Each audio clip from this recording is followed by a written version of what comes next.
নমস্কার দর্শক, আমি কৃষ্ণকান্ত সিনহা। আজকে স্পেশাল একটা আপডেট নিয়ে আসলাম। আপনারা তো জানেন বিধানসভার অধিবেশন শুরু হয়ে গেছে। বিশেষ একটা সেই বিল নিয়ে সেটা আলোচনা করা হচ্ছে, সেটা উত্থাপন করা হয়েছে। সেটা হচ্ছে আপনাদের ইউসিসি বিধেয়ক যেটা বিধানসভায় ইউসিসি বিধেয়ক উত্থাপন হওয়ার সঙ্গে সঙ্গে কি কি হতে পারে। সামাজিক ন্যায় এবং সমতা প্রদানের জন্য সামাজিক ন্যায় এবং সমতা প্রদানের জন্য সেই ইউসিসিটা, সেটাতে আপনাদের লিভ ইন রিলেশনশিপ নিয়ে কি কি বলা হচ্ছে সেটা আপনারা একবার দেখে নিন। লিভ ইন রিলেশনশিপ ক্ষেত্রতে কঠোর নিয়ম এখন লাগু করা হবে। বিবাহ না হলে লড়াছোয়ালি একসঙ্গে থাকতে পারবে না ছেলেমেয়েরা। বিবাহ ছাড়া ছেলেমেয়েরা একসঙ্গে থাকতে পারবে, কিন্তু তার জন্য ক্রাইটেরিয়া আছে। বহু জায়গাতে মেট্রো সিটিগুলোতে, বড় বড় সিটিগুলোতে দেখা যায় ছেলেমেয়েরা বিবাহ ছাড়াও একসঙ্গে থাকেন, মানে ওনারা লিভ ইন রিলেশনশিপে থাকেন। ওনাদের এরকম চিন্তাভাবনা যে আমরা কয়েক মাস থাকবো বা তারপরে আমাদের যদি সব কিছু নিয়ে বলে তারপরে বিবাহ করে নেব, এরকম একটা চিন্তাধারা, যেটা হচ্ছে ওয়েস্টার্ন কালচার, ফরিনে সেইগুলো বেশিরভাগই চলে। তো সেটা এখন আমাদের ভারতবর্ষ খুব বেশি হয়ে দাঁড়িয়েছে। তো সেজন্যই লিভ ইন রিলেশনশিপ নিয়ে এখন একটা আইন নিয়ে আসা হচ্ছে। কি সেটা আমি আপনাদেরকে বলে দিই। যদি কোনো ছেলেমেয়েরা বিবাহ যদি না করে তাহলে লিভ ইন রিলেশনশিপে থাকতে পারবেন, কিন্তু তার কিছু শর্ত আছে। কি কি বলে দেওয়া হয়েছে? একজন বিবাহিত হলে লিভ ইন রিলেশনে থাকতে পারবে না। যদি ছেলে বা মেয়ের মধ্যে একজন বিবাহিত একজন অবিবাহিত হবে না, দুজনেই আপনাদের অবিবাহিত হতে লাগবে।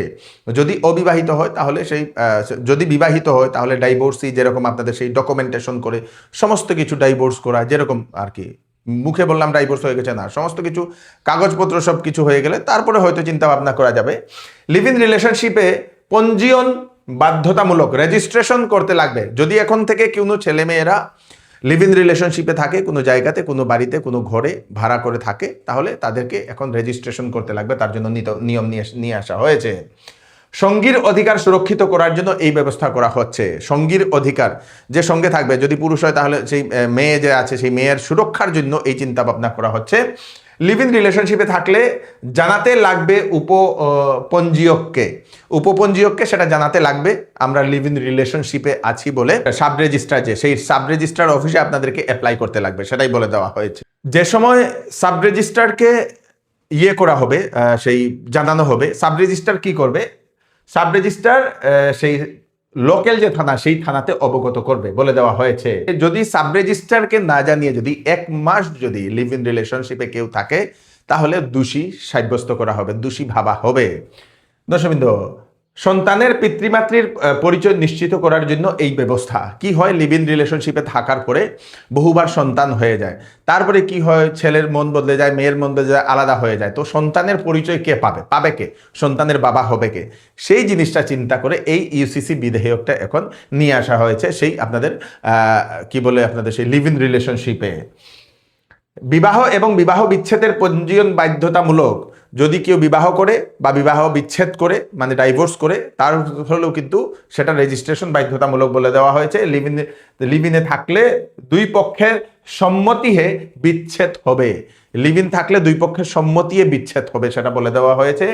ভরণ পোষণ চেয়ে ন্যায়ালয়ের দ্বারস্থে হতে পারবে যুবতী। যদি সে বিচ্ছেদের পরে, যদি সেই লিভিনের পরে যদি বিচ্ছেদ হয়, তাহলে ভরণ পোষণের জন্য সেই ন্যায়ালয়ের কাছে যেতে পারবে সেই যুবতী বলে দেওয়া হয়েছে। তো সেটা আপনারা জেনে নিন।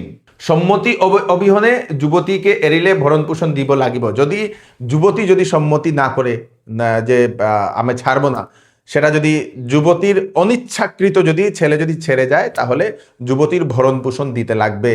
সেটা ছেলেদের জন্য বিশেষ করে সেটা বলে দেওয়া হয়েছে। রাজ্যের বাহিরে লিভিনে থাকলেও এই নিয়ম। আসামের ছেলে মেয়ে বাইরে থেকে লিভিনে থাকছে, তাদের জন্য সেই একই নিয়ম প্রযোজ্য হবে, সেটা বলে দেওয়া হয়েছে। লিভিনে থাকা একজন 21 বছর কম হতে পারবে না। লিভিনে থাকতে হলে মিনিমাম 21 ইয়ার্স হতে লাগবে, সেটা বলে দেওয়া হয়েছে। একজনের বয়স 21 কম হলে অভিভাবক জানাবো লাগিব। মানে যদি কারো যদি বয়স 21 থেকে কম হয় ছেলে মেয়েদের মধ্যে, তাহলে অভিভাবকদের জানাতে লাগবে, সেটা বলে দেওয়া হয়েছে। তারপরে আপনাদের পঞ্জীয়ন অবিহনে লিভ ইনে থাকলে 10,000 টাকার জরিমানা। যদি কেউ যদি রেজিস্ট্রেশন না করে এবং লিভ ইনে থাকে, তাহলে প্রথম জরিমানা হবে আপনাদের 10,000 টাকা। 3 মাসের কারাবাস দোষীকে দেওয়া হবে, যে দোষী হবে সেই দোষীকে 3 মাসের জন্য কারাবাস মানে জেলের সাজা। দর্শকবৃন্দ, মোটের ওপর লিভ ইন রিলেশনশিপের জন্য এই নতুন একটা নিয়ম এসে গেছে। যারা যারা লিভ ইন রিলেশনশিপে আছেন বা যারা থাকতে চান তাদের জন্য এই বিশেষ খবরটা, তাদেরকে আপনারা নিশ্চয়ই এই ভিডিওটা এখনই পাঠিয়ে দেবেন যাতে সবার কাছে পৌঁছে যাক। আমাদের শিলচর নিউজের ইউটিউব চ্যানেলে নতুন হলে আপনারা সাবস্ক্রাইব করে নেবেন। আমাদের শিলচর নিউজের ফেসবুক এবং ইনস্টাগ্রামে নতুন হলে আমাদের এই পেজগুলো ফলো করে নেবেন নিশ্চয়ই। আমি কৃষ্ণকান্ত সিনহা, আবার নতুন একটি ভিডিও নিয়ে আসবো। ধন্যবাদ।